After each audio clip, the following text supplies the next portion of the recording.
അൽഹംദുലില്ലാഹി റബ്ബിൽ ആലമീൻ വസ്സലാത്തു വസ്സലാമു അലാ അഷ്റഫിൽ മുർസലീൻ വഅലാ ആലിഹി വസഹ്ബിഹി അജ്മഈൻ അമ്മാ ബഅദ്.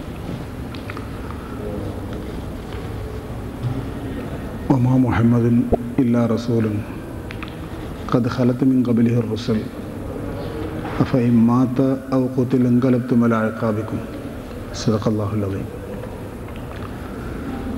മാന്യ സഹോദരന്മാരെ, സഹോദരികളെ, കഴിഞ്ഞ ആഴ്ചയിൽ നാം തുടങ്ങി വെച്ച നബി സല്ലല്ലാഹു അലൈഹി വസല്ലമയെ കുറിച്ചുള്ള ഒരു പഠനത്തിൻ്റെ രണ്ടാമത്തെ ഒത്തുചേരലാണ്. കഴിഞ്ഞ ആഴ്ച ഞാൻ പറഞ്ഞ കാര്യങ്ങളിലേക്കൊന്നും വീണ്ടും പോകുന്നില്ല.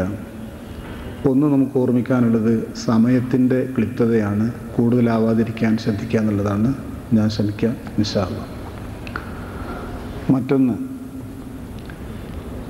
നബി സല്ലല്ലാഹു അലൈഹി വസല്ലമയെ കേന്ദ്രീകരിച്ചുകൊണ്ട് നാം പഠിക്കാൻ ഒരുങ്ങുന്ന വിഷയങ്ങളുടെ ഒരു വിപുലമായൊരു ശേഖരമുണ്ട്, കുറേ കാര്യങ്ങൾ ഇൻഷാ അല്ലാഹ്. പക്ഷേ അവിടേക്ക് ഞാൻ പറഞ്ഞെത്തും മുമ്പ് എല്ലാവർക്കും അറിയാവുന്ന, നിങ്ങളുടെ ഓർമ്മകളിലും പാഠങ്ങളിലും തങ്ങി നിൽക്കുന്ന, മങ്ങാതെ നിൽക്കുന്ന കുറേ വസ്തുതകൾ, നബി സല്ലല്ലാഹു അലൈഹി വസല്ലമയെക്കുറിച്ച് ഓരോ ആളും അറിഞ്ഞിരിക്കുന്ന കുറേ കാര്യങ്ങളുണ്ട്. അവയെ എനിക്കൊന്ന് സ്പർശിക്കേണ്ടി വരും കുറഞ്ഞ സമയത്തേക്ക്. ഞാൻ ആദ്യം എങ്ങനെ പറഞ്ഞു വെക്കുന്നത്, ഈ ക്ലാസ് കഴിഞ്ഞ് എഴുന്നേറ്റ് പോകുമ്പോൾ എൻ്റെ ഇപ്പം ഇന്ന് പള്ളിയിൽ ആ ക്ലാസ് കേട്ടിട്ട് ഞങ്ങൾക്ക് പുതിയതായി എന്തെങ്കിലും കിട്ടിയത് എന്ന് ചോദിച്ചാൽ ചിലപ്പോൾ നിങ്ങൾ അറിയാത്തതൊന്നും പഠിക്കാൻ സാധിച്ചിട്ടുണ്ടായെന്ന് വരില്ല. അത് ചരിത്രപരമായൊരു യാത്രയിൽ സ്വാഭാവികമായി ഉണ്ടാകുന്നൊരു കാര്യമാണ് എന്ന് തിരിച്ചറിയാൻ വേണ്ടിയിട്ടാണ്.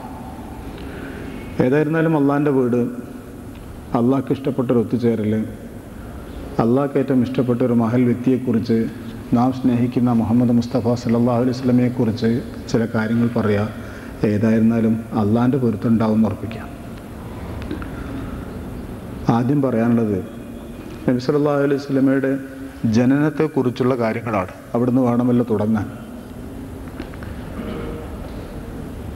നമുക്ക് ആദ്യം അതിനെക്കുറിച്ച് അന്വേഷിക്കാനും പരിശോധിക്കാനുമുള്ളത്, നബി സല്ലല്ലാഹു അലൈഹി വസല്ലമയുടെ ജനനത്തെ സൂചിപ്പിക്കുന്ന, കുറിക്കുന്ന വല്ല വചനങ്ങളും ഖുർആനിലെ ഏതെങ്കിലും ഭാഗത്തുണ്ടോ എന്നാണ്.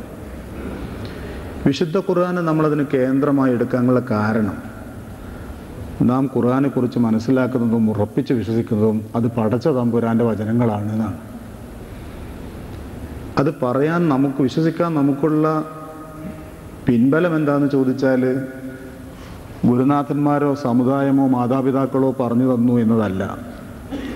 ഇതുമായ കാര്യങ്ങളെക്കുറിച്ചൊക്കെയുള്ള ഖുർആൻ്റെ വിലയിരുത്തലുകൾ, അങ്ങനെ ഖുർആൻ ഉൾക്കൊള്ളുന്ന വിഷയങ്ങളുടെ വ്യാപ്തി, വലിപ്പം എല്ലാം കഴിഞ്ഞൊടുവിൽ അത് ചൊല്ലിത്തന്ന മഹാനായ നബിയെക്കുറിച്ച് പഠിക്കുമ്പോൾ അദ്ദേഹത്തിന് എഴുതാനും വായിക്കാനും അറിയില്ലായിരുന്നു എന്ന യാഥാർത്ഥ്യവും 1400 വർഷങ്ങൾക്ക് മുമ്പ് ജീവിച്ച ഒരു വ്യക്തിക്ക്, അതും നാഗരികതയോ സാംസ്കാരിക പാരമ്പര്യമോ അവകാശപ്പെടാനില്ലാത്ത, ലോകത്തിൽ അങ്ങനെയൊന്നും അറിയപ്പെടാതെ കിടന്ന ഒരു ജനവിഭാഗത്തിനിടയിൽ ജീവിച്ച ഒരു പ്രവാചകന് ഈ തരത്തിലുള്ളൊരു ഗ്രന്ഥം പറയാൻ, രചിക്കാൻ എങ്ങനെ സാധ്യമാവും ഒറ്റക്ക് എന്ന ചിന്തയാണ്, എന്ന സത്യമാണ് വിശുദ്ധ ഖുർആനെ അള്ളാൻ്റെ കലാമാണ്, അള്ളാൻ്റെ വചനമാണെന്ന് അംഗീകരിക്കാൻ നമ്മളെ പ്രേരിപ്പിച്ചത്. അപ്പോൾ വിശുദ്ധ ഖുർആനെ സംബന്ധിച്ചിടത്തോളം അത് അത്രക്കും സത്യസന്ധമാണ്, അള്ളാൻ്റെ കലാമുമായതുകൊണ്ട് അവിടെ നിന്നാണ് നമ്മൾ ആദ്യം പരിശോധിക്കുക. ഒരു യാഥാർത്ഥ്യമുണ്ട്, നബി സല്ലല്ലാഹു അലൈഹി വസല്ലമയെക്കുറിച്ച് ഒരുപാട് സംസാരിച്ച ഖുർആൻ നബിയെ കുറിക്കുന്ന ഈ വശത്തെക്കുറിച്ച് യാതൊന്നും പറഞ്ഞിട്ടില്ല എന്നതാണ്. അദ്ദേഹത്തിൻ്റെ ജനനത്തെക്കുറിച്ച് യാതൊന്നും പറഞ്ഞിട്ടില്ല എന്നതാണ്. അതുകൊണ്ട് നബിക്കൊരു പോരായ്മയുമില്ല, ഒന്നും ഒരു കുറവും അതുകൊണ്ട് ഉണ്ടാവുന്നില്ല. പക്ഷെ സ്വാഭാവികമായും അന്നേരം നമുക്കുണ്ടാവേണ്ടൊരു ചിന്ത, പ്രവാചകന്മാരെക്കുറിച്ച്, അള്ളാഹുവിൻ്റെ നബിമാരെക്കുറിച്ച് അള്ളാഹു ഖുർആനിൽ സംസാരിച്ചിട്ടുണ്ടോ എന്നാണ്, ജനനത്തുണ്ടോ എന്ന്. അപ്പോഴേ ലഭിക്കുന്ന ഉത്തരം, ചുരുക്കം 25ഓളം പ്രവാചകന്മാരെക്കുറിച്ച് ഖുർആനിൽ സംസാരിച്ചിട്ടേ ഉള്ളൂ. അതിൽ ചുരുക്കം ചില ആളുകളുടെ, പ്രവാചകന്മാരല്ലാത്തവരുടെയും ജനനത്തെക്കുറിച്ചുള്ള പരാമർശം ഖുർആനിൽ ഉണ്ട് താൻ.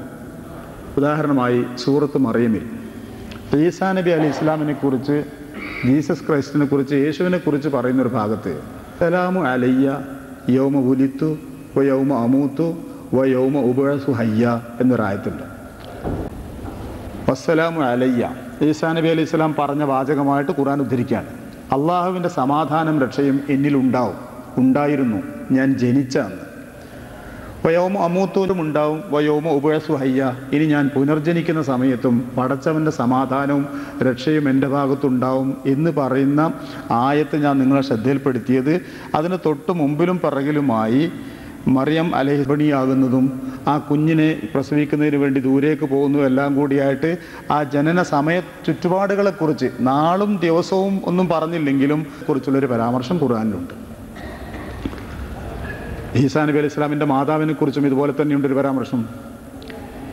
ഇത് കാലത്ത് ഇമ്രാത്ത് ഇമ്രാന ഇന്നി നദർത്തുലക മാഫി ബത്തിനി മുഹറ.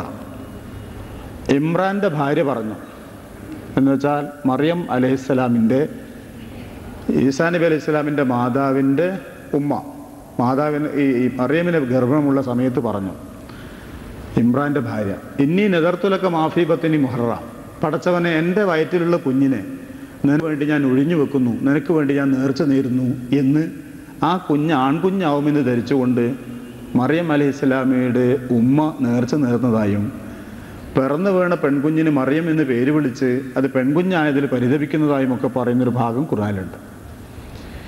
പിന്നെ മൂസാ നബി അലൈഹി സ്വലാമിൻ്റെ ജനനത്തെക്കുറിച്ച് ശരിക്കും ഒരു വർണ്ണനയുണ്ട് ഖുർആനിൽ. ജനിച്ചു വീഴുന്നതിന് ശേഷം ഉമ്മയോട് അള്ളാഹു നിർദ്ദേശിച്ചു ആ കുഞ്ഞിന് മുല കൊടുക്കണമെന്നും അതല്ല ശത്രുക്കൾ പിടിച്ചു കൊണ്ടുപോകുന്ന ഭയപ്പാട് ഈജിപ്തിലെ അന്നത്തെ ചുറ്റുപാടനുസരിച്ച് വല്ലതുമുണ്ടെങ്കിൽ ആ കുഞ്ഞിനെ ഒരു പെട്ടിയിലാക്കി നദിയിലൊഴുക്കാൻ വേണ്ടി പറഞ്ഞുവെന്നും പിന്നാലെ സഹോദരിയെ പറഞ്ഞയക്കാൻ വേണ്ടി പറഞ്ഞ ആ ഒരു നീണ്ട കുറച്ചല്പം വിശദമായി തന്നെ ഒരു ചർച്ചയും ഖുർആനിലുണ്ട്.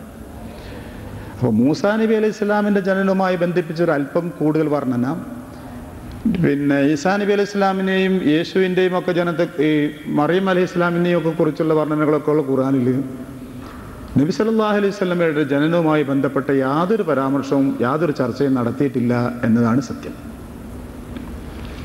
ഇവിടെ സ്വാഭാവികമായുണ്ടാകുന്ന ഒരു ചോദ്യമുണ്ട്.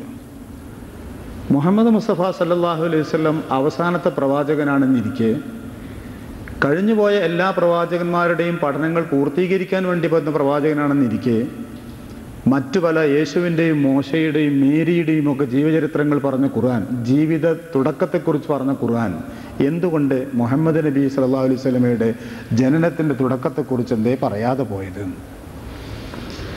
ഇവിടെ ഒരു കാര്യം നമ്മുടെ ഓർമ്മയിലുണ്ടാവുക, വിശുദ്ധ ഖുർആൻ എന്ന് പറയുന്ന ഈ ഗ്രന്ഥം മറ്റു വേദഗ്രന്ഥങ്ങളിൽ നിന്നും വേറിട്ട് നിൽക്കുന്ന ഒരു പ്രധാന ഭാഗം ഇതാണ്. ഇപ്പോൾ ബൈബിളാണ്, അതിലെ പഴയ നിയമവും പുതിയ നിയമവും അടക്കമുള്ള ബൈബിളാണ് വേദഗ്രന്ഥമായി ലോകത്ത് നിൽക്കുന്ന ഒന്ന്, അംഗീകരിക്കപ്പെട്ട് നിൽക്കുന്ന ഒന്ന്. മറ്റൊന്ന് നമ്മുടെ നാട്ടിലെ ഹിന്ദുക്കളായ ആളുകൾ കൊണ്ട് നടക്കുന്ന അവരുടെ വേദഗ്രന്ഥ പുസ്തകങ്ങൾ. സാധാരണ ഒരാളോടൊരു വേദഗ്രന്ഥം എന്നൊക്കെ പറഞ്ഞാൽ പെട്ടെന്ന് തലയിൽ വരുന്ന ചിന്ത അയാൾ പരിചയിച്ച ബൈബിളിൻ്റെയോ അയാൾ വായിച്ചു പഠിച്ച വേദ പുസ്തകങ്ങളുടെയോ അവസ്ഥയാണ്. പക്ഷെ ഈ പുസ്തകങ്ങളുമായിട്ടൊന്നും യാതൊരു നിലക്കും താരതമ്യം ചെയ്യാൻ പറ്റാത്തൊരു ഗ്രന്ഥമാണ് വിശുദ്ധ ഖുർആൻ.